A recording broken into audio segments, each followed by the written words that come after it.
White people and their pigs on. Pig on the lead. Yeah. She's enjoying the post-rain mud puddles that are everywhere in the road. She's rolling in the mud. Yeah. Yeah, look at me. And then dawn came and we wanted to pick her up in case we didn't know maybe you would try and I got the lovely job of holding the muddy pig. So we'll see if we can get some fresh fruit and veggies. We're running a bit low now. Live by sympathy. You said it's not the same, and your feelings had changed. You tipped your hat and called it a day.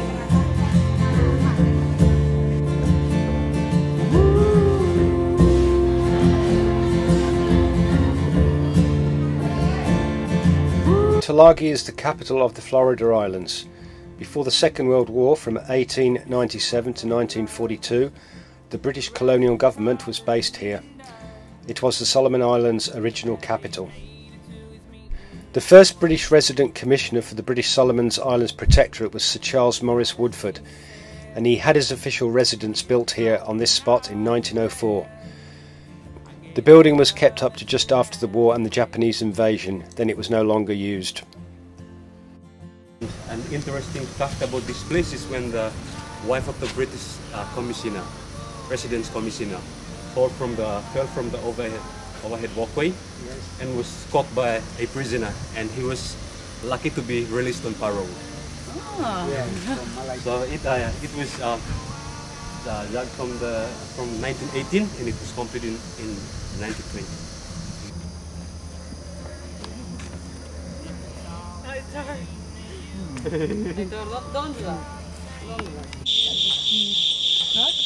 So all the stone that came out of the cutting was used to build this road which leads up to the Commissioner's residence.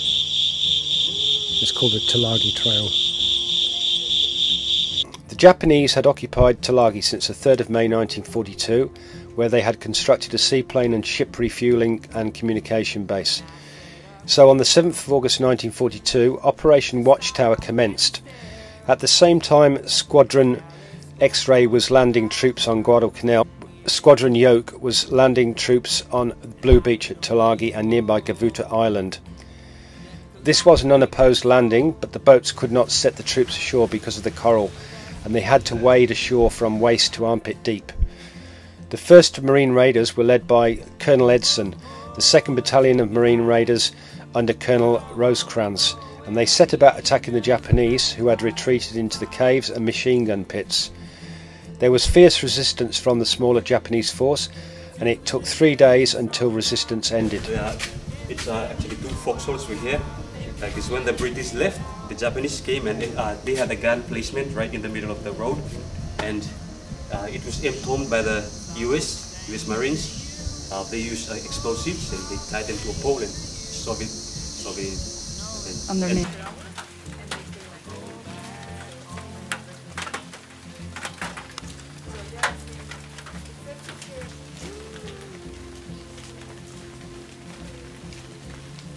So this is the Japanese sea cave, and this sea cave is provide 2 firing positions, and it was used to store ammunition.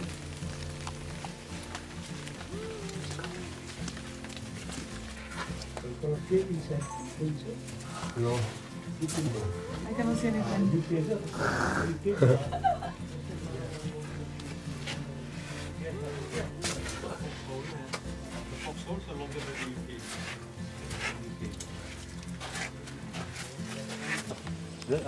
That's Hill 281. That's the main defense base of the Japanese up there.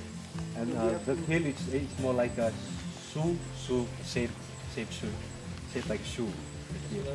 And they have a gun placement up there, a machine gun placement, but it's not longer there. Only the gun's no longer there. Only the placement of the base. Yeah. It's Japanese foxhole we're looking into. How far does that stretch back? Goes. It comes out on the other side. We can work inside. Just. I'll take some film when you come out. I won't bother going in. They're like.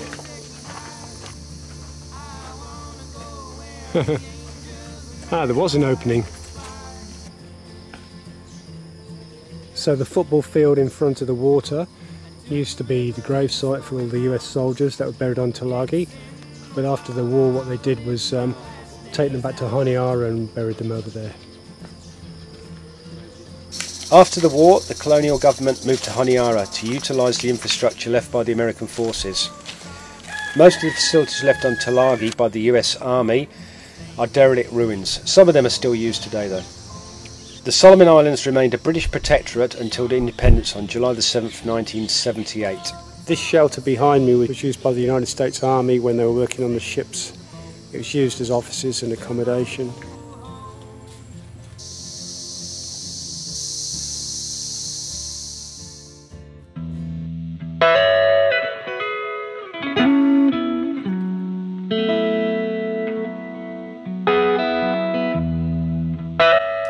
We made our way out to a seamount. The reef comes up from over 60 metres to a 15 metre depth. The reef on top of the seamount is about 100 metres long and 75 metres wide. It's named Belden Shoals on the charts, but it's better known as Twin Tunnels by divers. There is a mooring that's located between the two tunnels at the centre of the reef. You can descend down either of the tunnels and they go down to 35 metres, then into a horizontal cave where it exits onto a reef wall.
Two days later we went out with Bob from Raiders Dive Shop in Tulagi for a double dive.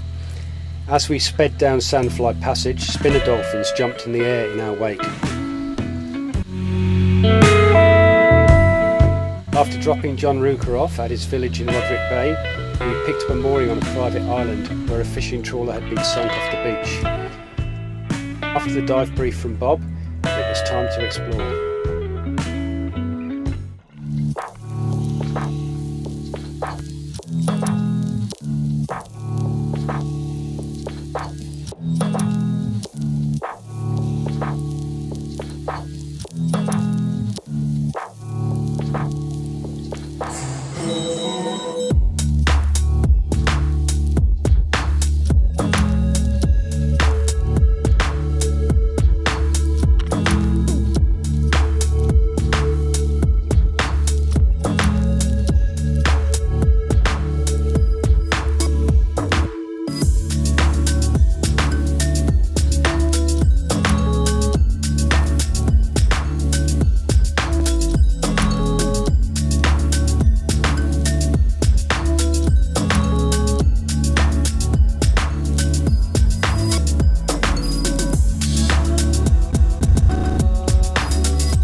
Our second dive took us back to Tulagi Harbour to dive on a Catalina Seaplane that rested on the seafloor at 34 metres.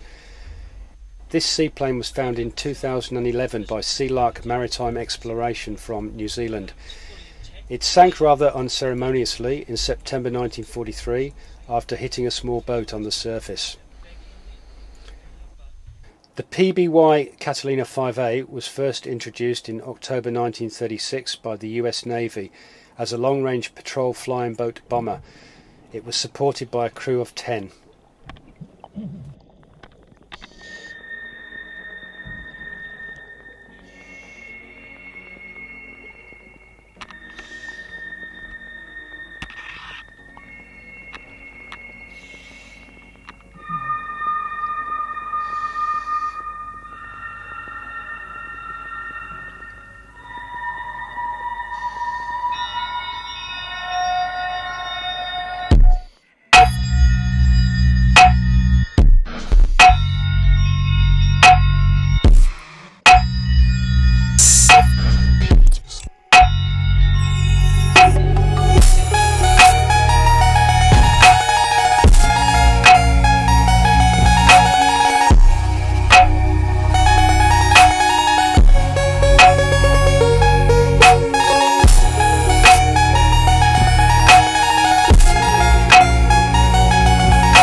leaf. Brown? Yeah. Brown. Then you squeeze it, then you just rub it in the body. Then everything, nothing. When we were walking yesterday, everybody had like a lot of itchy places. Yes. And so what is the name of this plant, John? This is we call leaf or tweed beetle nuts. So that is the plant. You can find it in the bush when you just hiking, doing anything. Then that leaf touch you. Then you took up and picked up and you just squeeze it like this. Then you just rub it in the body.